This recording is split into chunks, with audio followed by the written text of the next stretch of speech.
신앙생활 하면서 힘들 때가 있습니다. 그때가 언제인가요? 하나님께서 나를 외면하는 것 같은 느낌이 들 때죠. 아브라함이 13년 동안 하나님께서 말씀하시지 않을 때 그는 참 힘들고 어려운 시간들을 지났을 것입니다.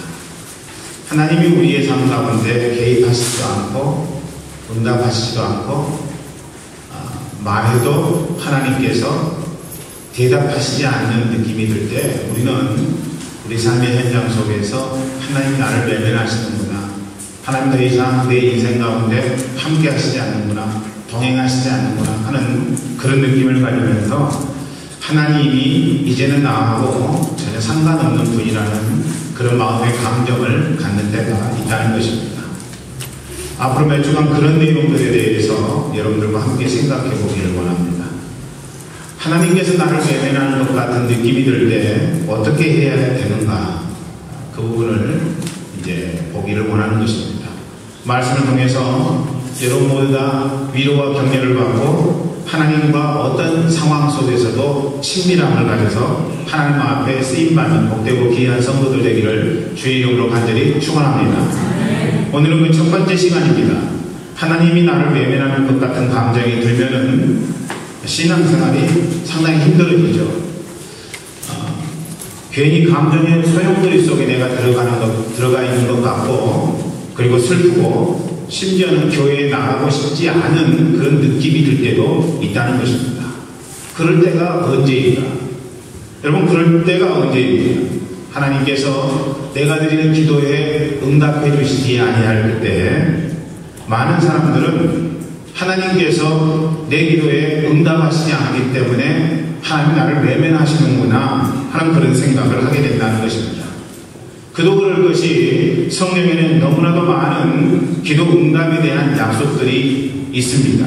그리고 그 말씀들은 어려운 상황 속에 있는 사람들에게는 희망이 되기 때문에 그렇다는 것입니다. 하나님의 말씀대로 그 말씀 붙들고 기도하고 주님의 역사, 주님의 은혜, 주님의 놀라우신 권능이 내 인생 속에 나타나기를 원하지만은 하나님께서 응답하시지 않는다는 거예요. 그래서 그런 상황 속에서 우리는 좌절하거나 낙망하기 십상이라는 것입니다. 여러분, 마태복음 18장 19절 말씀 보니까 하나님이 기도 응답에 대한 약속을 이렇게 하고 있는 것을 우리는 목격할 수 있죠. 그 말씀 읽어보죠. 시작. 진실로 다시 너희에게 이르노니 너희 중에 두 사람이 땅에서 합심하여 무엇이든지 구하면 하늘에 계신 내 아버지께서 저희를 위하여 이루게 하시리라. 할렐루야. 누구든지 두 사람이 내 이름으로 기도하면은 하나님께서 이루어 주시겠다. 이게 이제 주님이 우리에게 약속하신 말씀이죠. 여러분, 저는 한순간에 있다면 여러분이 구하는 모든 것 속에 하나님의 이루시는 역사가 있기를 소망합니다. 뿐만 아니라 여러분, 마태복음 21장 21절부터 22절도 기도 응답에 대한 약속을 우리에게 이렇게 해주고 있죠. 읽어보죠. 시작. 예수께서 대답하여 가라사대 내가 진실로 너희에게 이르노니 만일 너희가 믿음이 있고 의심치 아니하면 이 무화과나무에게 된 이런 믿음만 할 뿐 아니라 이 산들어 들려 바다에 던지우라 하여도 될 것이요 너희가 기도할 때에 무엇이든지 믿고 구하는 것은 다 받으리라 하시니라. 너희가 기도할 때에 무엇이든지 믿고 구하는 것은 다 받게 될 것이다. 주님의 피할 수 없는 약속의 말씀이라고 하는 거죠. 그래서 우리는 이런 말씀들의 근거에서 하나님 아버지 앞에 그 어떤 문제든 다 의뢰하고 기도하고 하나님 역사해 주시옵소서, 응답해 주시옵소서, 우리의 삶을 인도해 주시옵소서라고 나아가게 되는 것입니다. 여러분, 어디뿐입니까? 요한복음 14장 14절 말씀도 우리에게 약속하고 있습니다. 그 말씀 읽어봅니다. 시작. 내 이름으로 무엇이든지 내게 구하면 내가 시행하리라. 내 이름으로 무엇이든지 모든 일에 대해서 다 기도할 것 같으면 주님께서 그 음성을 들으시고 응답하겠다고 하는 것이 주님의 약속의 말씀이죠. 또 요한복음 15장 7절도 기도에 대한 소망을 말씀하고 있는 것을 우리는 보게 됩니다.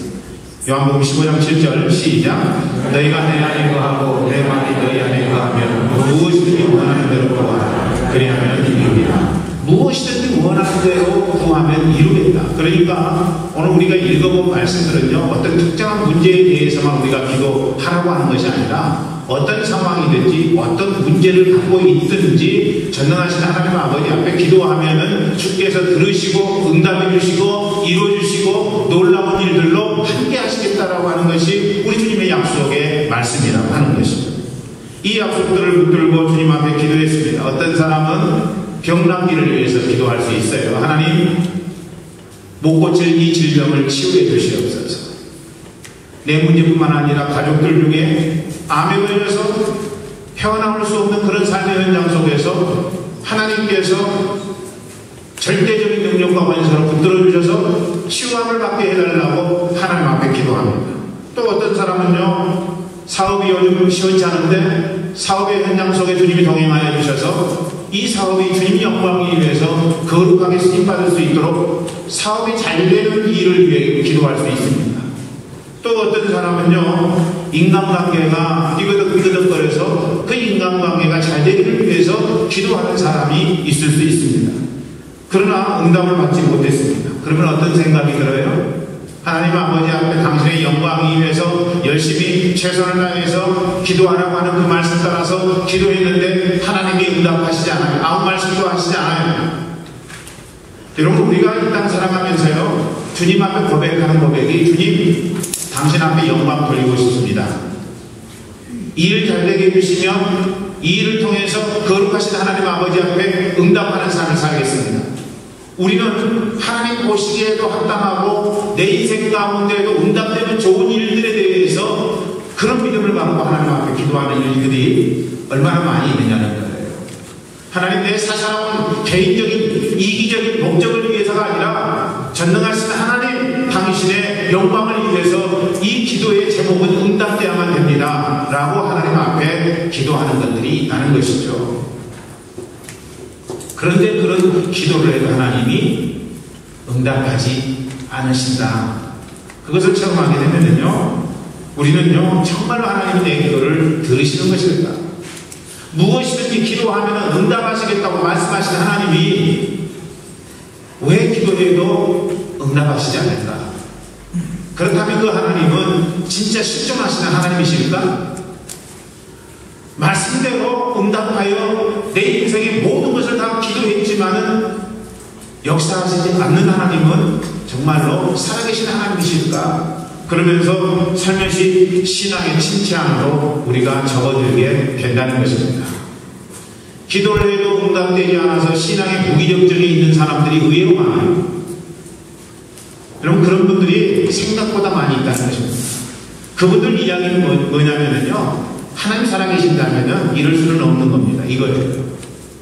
하나님 어떻게 내 인생 가운데 이렇게 말씀하시지 아니하고 이렇게 간절히 구하는 그 소리에 듣지 않으신단 말입니다. 이럴 수는 없다는 것이죠. 그래서 그런 분들에게 제가 설명을 해요. 설명을 하는데 어떤 설명을 합니까? 기도에는 딱 하나님 앞에 간구하는 그런 기도만 있는 게 아니에요. 기도에는 5가지로 우리가 나누어서 크게 생각해 볼 수 있습니다. 기도에는 먼저 찬양이 있어요. 하나님의 속성에 대해서 영광 돌리는 찬양이 있습니다. 우리가 찬양할 때도 하나님 앞에 기도하는 것이죠. 또 감사가 있어요. 감사는 하나님께서 내 인생 가운데 해주신 것들이 어떤 것들인가 그것을 생각하면서 하는 영광 돌리는 것, 이걸 감사라고 합니다. 그러니까 우리는 우리의 자녀를 주신 하나님 앞에 감사할 수 있고 오늘 이 땅에서 살 수 있도록 인도해 주신 하나님 앞에 감사할 수 있는 것입니다. 찬양과 감사가 있다고요. 또 우리의 기도의 종류에는 고백이 있습니다. 우리가 하나님 아버지 앞에 인생 잘못 살았을 때 하나님, 제가 하나님 뜻대로 살지 못했군요, 용서해 주시옵소서라고 회개하는 고백이 있다는 것입니다.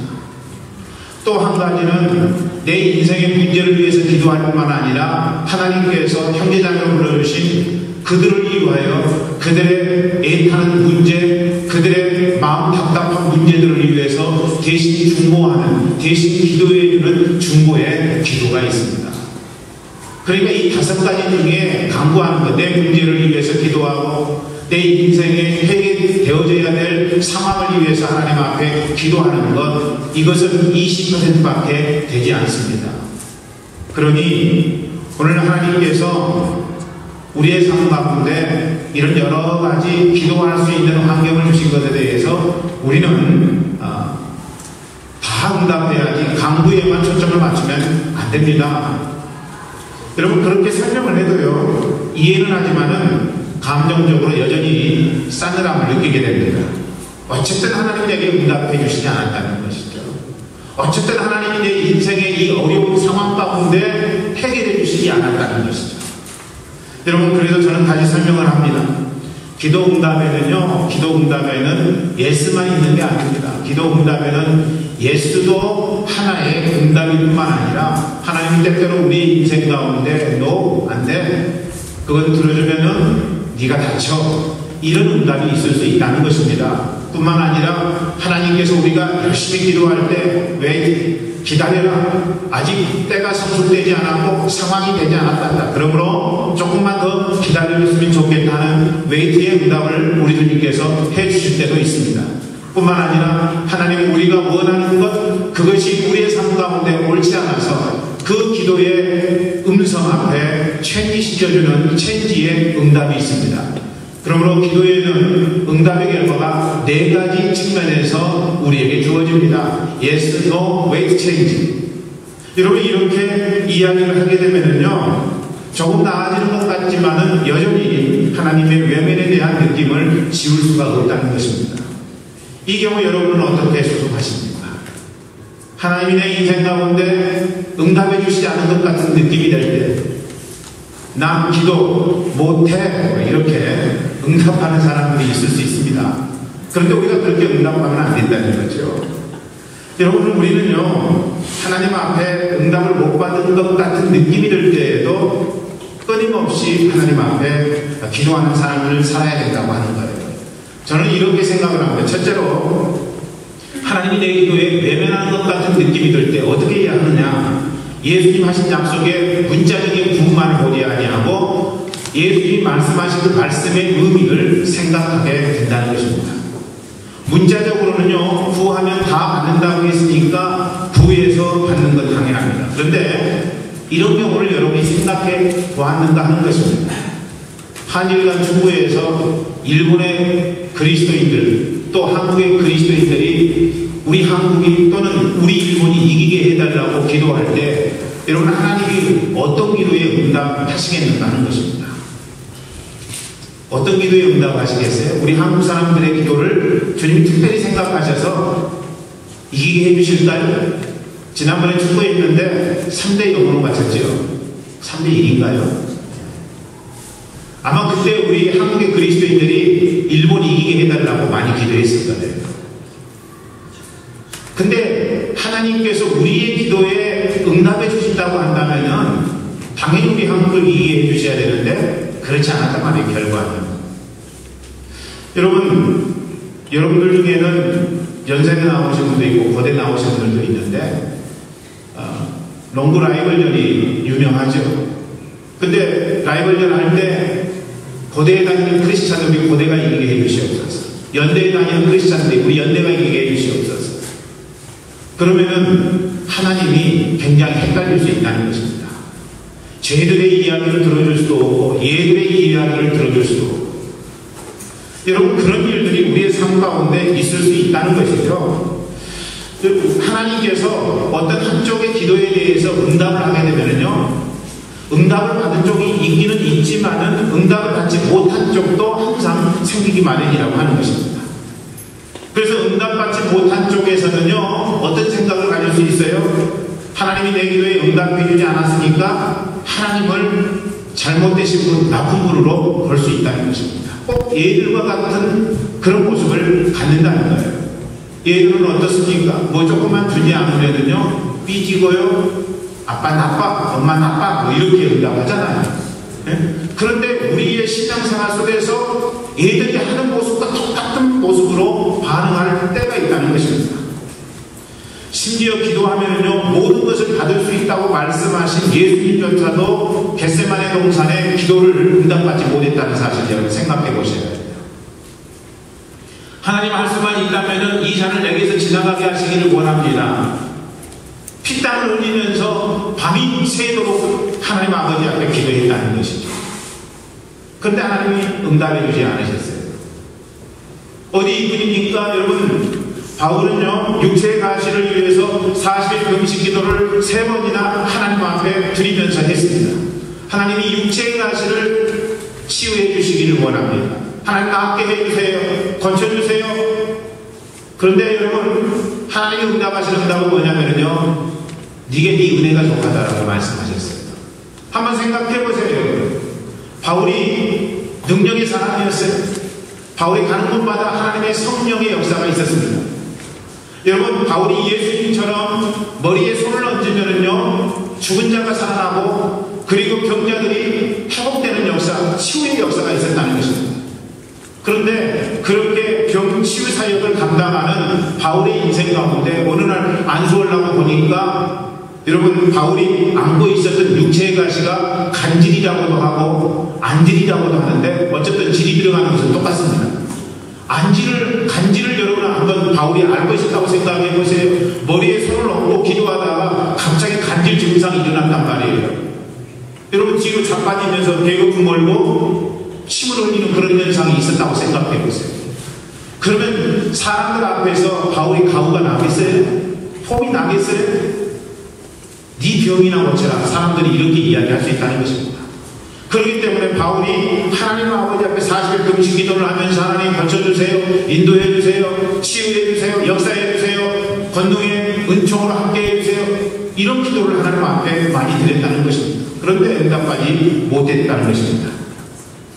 그러면 예수님도 능력의 사람 바울도 모든 것을 기도하면은 내가 응답하겠다, 시행하겠다라고 하신 주님의 약속의 말씀 따라서 기도했는데 응답되지 않은 것은 무슨 의미냐는 것이죠. 모든 것을 다 기도하면 응답받겠다라고 약속하신 그 약속의 말씀은 무슨 의미냐고 하는 것이죠.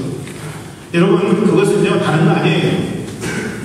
모든 것을 다 기도하는 대로 응답받을 것이다라고 하는 것은요, 우리가 우리 인생의 문제들 앞에 그냥 인생을 살아가지 아니하고 하나님 아버지 앞에 간구하게 되면은 하나님 결제 서류 안에 우리의 문제가 접수된다는 것을 의미하는 것이라는 이야기죠. 하나님께서 우리의 문제에 관심을 가지시고 귀를 기울이는 것 자체가 우리 문제의 응답이라고 하는 사실입니다.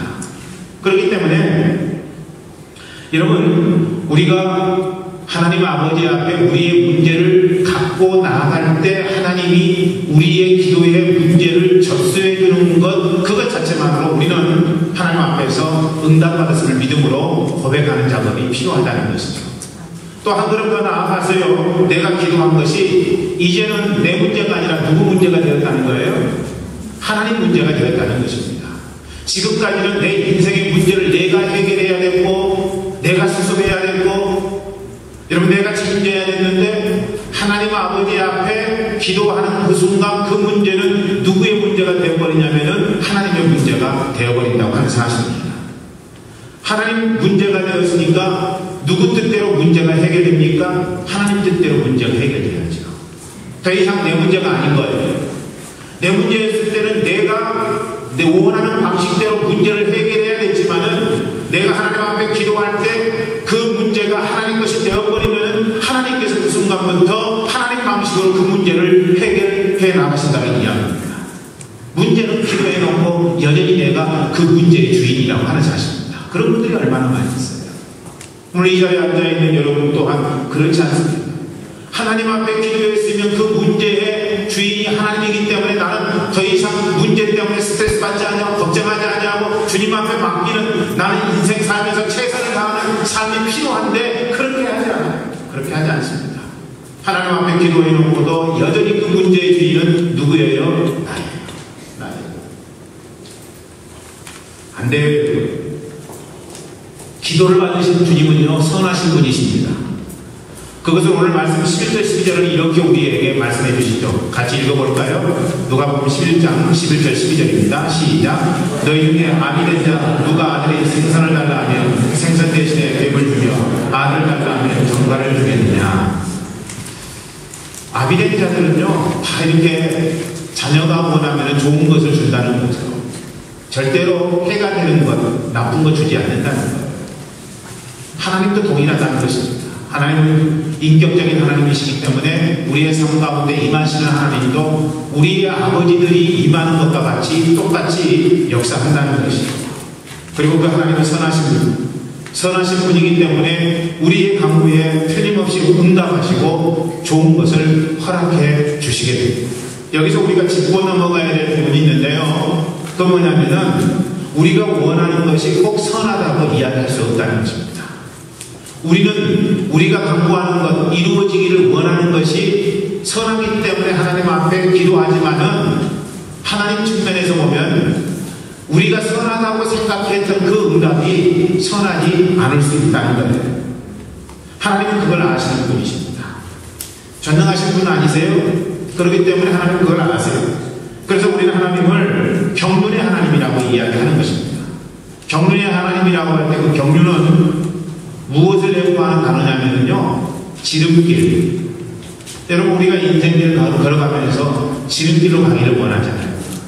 어렵고 힘든 길 피해서 지름길로 인도함을 받으면 최고의 인생이라고 생각을 하잖아요. 그런데 하나님께서 그런 지름길로 인도하시는 하나님이시라고 하는 것입니다. 할렐루야. 우리가 왜 이렇게 하나님 응답하시지 않을까? 왜 이렇게 하나님 늦으실까? 왜 하나님 침묵하실까? 이렇게 생각할 수 있는 삶의 현장 속에서도 하나님은 우리의 지름길을 아시는 분이시라고 하는 거예요. 그러므로 우리가 경륜의 하나님을 찬양한다는 것은요, 우리의 인생의 지름길을 아시는 하나님을 찬양하는 것이나 똑같은 것이라는 이야기입니다. 뿐만 아니라 경륜이라고 하는 단어는요, 경제 원리라고 하는 단어의 의미가 있습니다. 경제 원리. 그것은 무엇입니까? 최소의 것을 들여서 최대의 것을 얻는 것. 이게 경제 원리 아니겠어요? 하나님은 그런 하나님이시라고 하는 거예요. 우리가 하나님 말씀대로, 하나님이 인도하시는 대로, 하나님 보여주시는 대로 인생길을 걸어가면요, 최소의 것을 들여서 최고의 것을 얻을 수 있는 은총이 우리의 삶 가운데 있을 수 있다는 것입니다. 여러분, 그것은요, 하나님께서 우리의 인생 속에 어떻게 응답하는 것이 가장 좋은 것인지 아시는 분이시라는 의미가 담겨져 있는 말씀인 것이죠. 기도가 응답되지 않아 하나님께서 여러분을 외면하는 것 같은 느낌이 드십니까?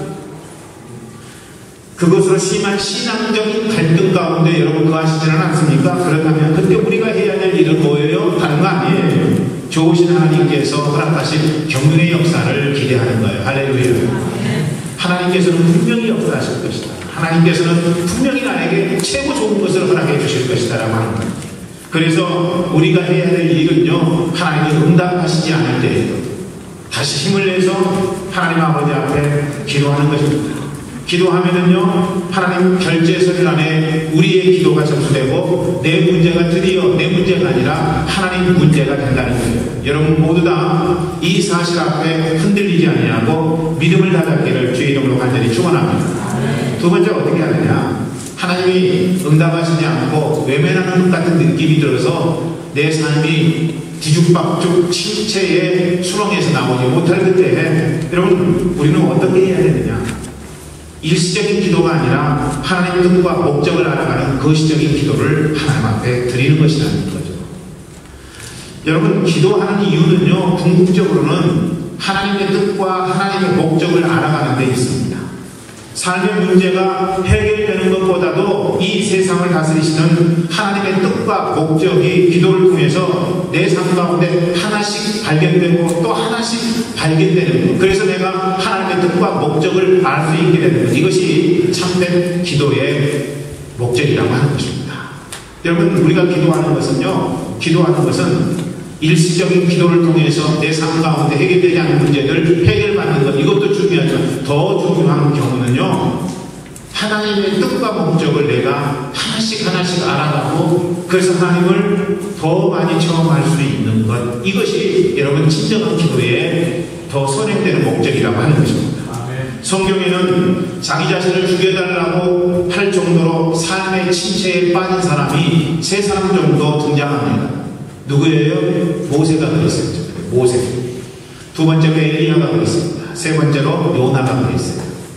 여러분 이 세 사람 다 대단한 사람들입니다. 신앙의 위인들이고 신앙의 영웅들이라고 하는 것이죠. 모세는요 200만 이스라엘 민족을 광야에서 건져낸 사람입니다. 요나도 니느웨 사람 12만 명을 회개시킨 사람이에요. 여러분 우리는 한 명 전도하기도 어렵잖아요. 한 명 주님 앞에 올바르셔서 주님 불쌍히 여겨주시옵소서 이런 고백이 나오도록 만드는 일도 우리는 잘 못하잖아요. 그런데 니느웨 땅에 가서 하나님 아버지께서 원하시는 뜻이 무엇인지를 그 니느웨 백성들에게 이야기했을 때 강박했던 그들 백성들이 다 회개하고 주님 앞에 돌아오게 되는 모습을 우리는 성경 속에서 목격하게 됩니다. 그 사람들의 숫자가 12만 명이었습니다. 뿐만 아니라 여러분 엘리야는 어떤 사람입니까? 갈멜산에서 850명의 바알 선지자들, 아스라 선지자들과 대항해서 혼자의 몸으로 이 850명의 이방 선지자들을 이기고 죽인 그런 대단한 하나님의 사람이었습니다. 그런데 그들이 죽여달라고 할 정도의 침체 속에 빠졌다는 것입니다. 왜 그렇게 됐어요? 그들은 기도한 것의 결과가 자기들의 기대에 미치지 않게 되자 침체에 빠지고 말았다는 것입니다. 생각하셔야 될 것은요, 믿음의 영웅들도요, 한순간 하나님이 내가 원하는 것에 응답하지 않게 되면은 침체에 빠질 수 있다는 거예요. 그래서 믿음이 있는 자나 믿음 없는 자나 목사나 성도나 모두 다 간과하지 않아야 될 것은 깨어 하나님 앞에 기도하는 거예요. 깨어있는 것, 여러분 이것이 얼마나 중요한지 모른다는 것입니다. 그러므로 기도의 결과가 무엇이냐에 우리의 관심을 갖기보다는 예수님처럼 아버지 자체에 관심을 가져야 되는 거예요. 요한복음 17장을 보면 예수님은요 하나님과 아름다운 교제를 했던 모습을 우리 성경 속에서 목격하게 됩니다. 요한복음 14장도 마찬가지예요. 예수님은 무엇인가를 기도해서 하나님으로부터 얻어내는 것, 하나님으로부터 응답받는 것에 관심을 갖지 않았어요. 무엇에 관심을 가졌어요? 예수님이 간구하고 기도하고 하나님 아버지 앞에 응답하는 것은요 그 모든 행위를 통해서 하나님 아버지하고 철저하게 인격적인 관계를 맺고 그 하나님과 교제하는 것, 여기에 있었다고 하는 것입니다. 기도는요 결국 기도하는 사람에게 맞춰지고 기도하는 사람에 의해서 결정되는 게 아니에요. 기도의 중심은요 하나님이십니다. 그러니까 여러분 우리가 기도하면서 무엇이 선행되어야 되냐면요 하나님을 만나는 작업이 선행되어야 된다는 것이죠. 성령은 우리가 기도를 통해서 하나님과 만날 수 있도록 촉매제 역할을 하는 하나님이십니다. 그래서 하나님께서는 기도할 때 우리에게 성령을 허락하시겠다고 말씀하신 거예요. 하나님 마음을 알고 하나님과 교제할 수 있도록 성령을 기도할 때마다 우리에게 허락해 주신다는 사실. 그런 이유로 엄밀하게 따지려면요 우리가 더욱더 많이 기도해야 될 것은 우리 인생의 삶의 문제들을 기도할 뿐만 아니라 성령의 임재를 위해서 기도해야 된다는 것이죠. 성령님 임재해 주세요. 성령님 오늘 나를 주장해 주세요. 성령님 나를 붙들어 주세요. 성령님 저 사람하고 말할 때 내 말 속에 성령께서 친히 할 말을 할 수 있도록 도와주세요. 여러분 이런 성령의 임재에 대해서 우리는 매 순간순간마다 기도해야 된다는 거예요. 13절 말씀 보세요. 13절 말씀. 그래서 우리 하나님 아버지께서 예수님 통해서 응답하신 말씀 이거예요. 읽어봅니다. 시작. 너희가 악할지라도 좋은 것을 자식에게 줄 줄 알거든 하물며 너희 천국에서 구하는 자에게 성령을 주시지 않겠느냐 하십니다. 성령을 주시지 않겠느냐. 그러니까 이 말씀을 근거해서 우리가 생각해 보면은요 예수님 말씀대로 우리가 구하는 모든 것은 응답받으리라 라고 하신 것은요 하나님께서 성령을 주시기 때문에 모든 것을 다 응답해 주신다는 말로 기록하지 않겠다는 생각을 갖게 된다는 것이죠. 누가 언제 성령 달라고 기도했어요? 여러분 하고 많은 기도들 가운데 성령님이시여 임재해 주시옵소서 이런 기도보다도 사실은 여러분들이 기도할 때 잃어버린 것 찾게 해달라고 기도한 경우가 더 많이 있습니다. 성령님 앞에 기도하기보다는요 하나님 합격하게 해주세요, 통과되게 해주세요, 우리는 이런 기도를 더 많이 드렸습니다. 성령님 임해 주시옵소서 라고 기도하기보다는 손해본 것을 만회하게 해달라고 우리는 더 많은 경우에 하나님 앞에 기도했다는 것입니다. 성령님 나를 붙들어주세요 이렇게 하나님 앞에 기도하기보다는요, 내 인생의 건강의 문제를 위해서 더 많은 기도를 드렸다는 것입니다. 형통하게 해달라고 기도하고, 나의 이 자존심을 지킬 수 있도록 해달라고 하나님 앞에 기도하고, 이 상황을 모면하게 해달라고 하나님 앞에 기도했지, 성령님 지금 이 시간 인도해 주시옵소서, 나를 다스려 주시옵소서라고 기도한 부분은 그렇게 많지 않다는 것입니다. 우리가 성령에 대해서 기도하지 않았는데 하나님께서 언제 우리가 그것에 대해서 기도했냐고요. 성령을 주시겠다고 말씀하셨단 말이냐. 구하지 않은 성령을 주시겠다고 말씀하신 거예요. 내가 원하는 것을 구하지만 진짜 하나님께서 원하시는 응답은요, 바로 성령이라고 하는 것입니다. 왜냐하면요, 성령은 하나님의 마음을 아는 분이기 때문에, 그리고 우리의 마음을 감찰하시는 분이 성령이기 때문에 그렇다는 것입니다. 하나님과 기도하는 크리스찬의 그 사이를 중보하는 것이 성령인데, 성령께서 우리 가운데 임하시면요, 우리가 바로 하나님의 마음을 알고 하나님께서 우리의 심령 가운데, 우리의 삶 가운데 놀라운 은혜들로 함께해 주신다는 것입니다. 그렇기 때문에 하나님의 뜻과 목적을 아는 성령께서 우리의 매 순간순간 기도하는 기도의 제목 가운데 임재하셔야만 된다는 거예요. 성령이 우리 마음을 주장해야 된다는 것입니다. 여러분, 기도가 응답되지 않아도 하나님께서는 나를 외면하시지 않는다는 사실을 여러분 믿으시기 바랍니다. 하나님 나를 외면하시지 않아요. 하나님은 기도하면요, 내가 바라는 것을 줄 수도 있고 내가 바라는 것을 주지 않을 수도 있습니다. 그러나 매번 기도할 때마다 응답해 주시는 것은요, 성령이라고 하는 거예요.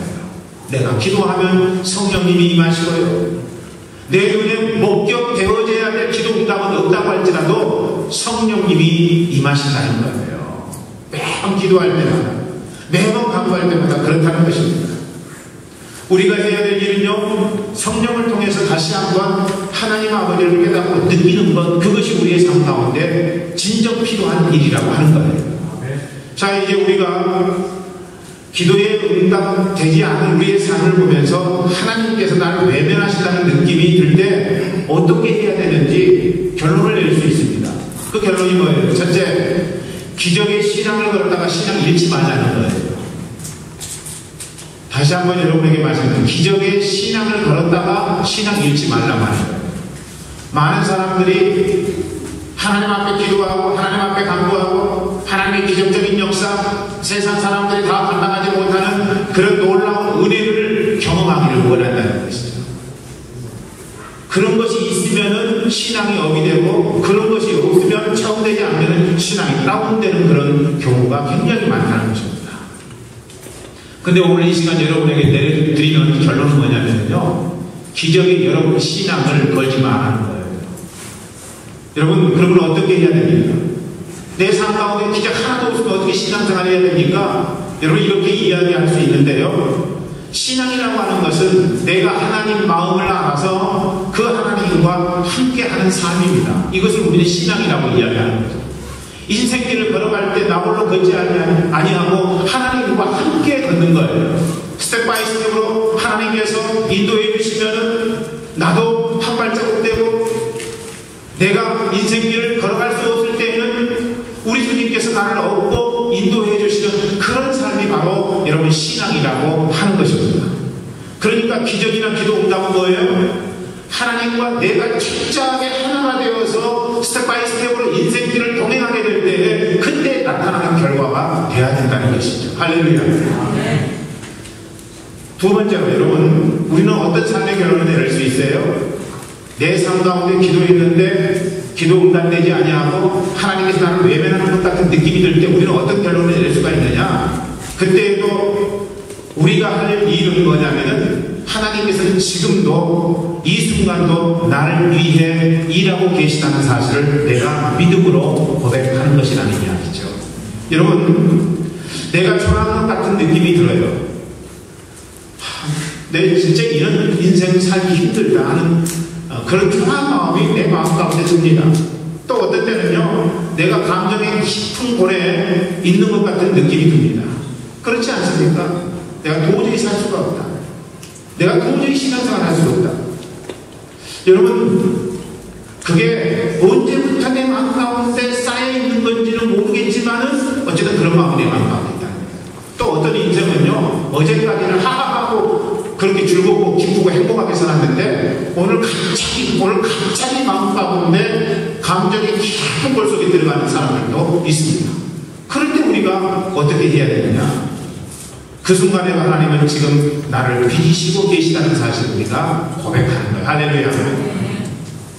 아멘 좀 크게 해요. 하나님이 여러분 믿고 계십니다. 나를 빚으셔서 아름다운 모습으로 변화시킬 하나님을 내가 그 삶의 현장 속에서 목격하고 바라보는 것, 그것이 우리의 삶 가운데 필요하다는 것이죠. 여러분, 마음의 침체를 방치하지 마세요. 아멘. 마음의 침체를 방치하지 마세요. 잡초는요, 하단을 점령합니다. 그렇죠. 잡초는 하단을 점령해요.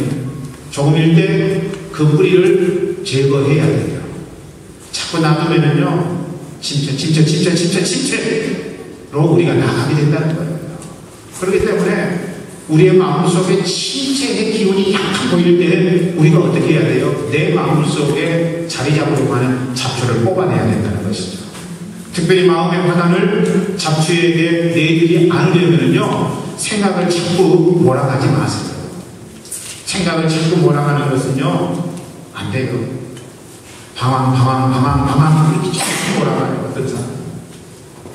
어떤 사람은 미움 자꾸 마음을 그렇게 몰아가는 인생이 있더라는 것입니다.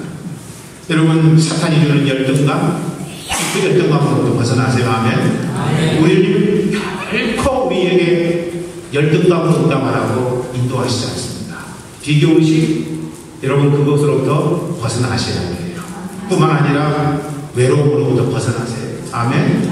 외로움, 특별히 우리 남성들은 가을이 되면은 외로움을 많이 탄다고 하는데 그 외로움으로부터 벗어나세요. 채백호는 그래서 가을에 떠나지 말고 차라리 하얀 겨울에 떠나라고 이야기를 했는데, 여러분, 우리의 삶 가운데 외로움이 다가올 때 그 외로움에 우리를 방치해 놓지 마세요. 주님, 나를 지금 이 순간에도 사랑해. 아멘. 주님, 나를 붙들어 주셔. 이런 마음으로, 이런 믿음으로 주님 앞에서 승리하셔야 된다는 것이죠. 또 감정적인 느낌들을 배제하세요. 왠지 센타해지고 싶은, 센치멘탈해지고 싶은 그런 느낌으로부터 여러분 벗어나시라는 이야기입니다. 그러니까 우리가 우리의 감정을 다스리지 아니하면은 우리는 어느 한순간에 사단의 노예가 되었다는 사실을 발견하게 된다는 것입니다. 오늘의 말씀을 같이 더했어요. 하나님은 결코 우리를 외면하시지 않으십니다. 아멘. 네, 하나님을 외면하시지 않아요. 우리가 드리는 기도가 응답되지 않을 그때에도 하나님 우리를 외면하시잖아요. 또 인생이 원하는 대로 엮어지지 않을 그때에도 하나님은 우리를 외면하시지 않습니다. 저는 우리 교회 모든 분들이 한순간 나의 마음을 파고들어 낭망케 하는 사단의 세력에 대해서 단호하게 대처하시고 응답하시고, 그래서 주의 이름으로 승리하는 주의 귀한 백성들에게 주의 이름으로 간절히 축원합니다.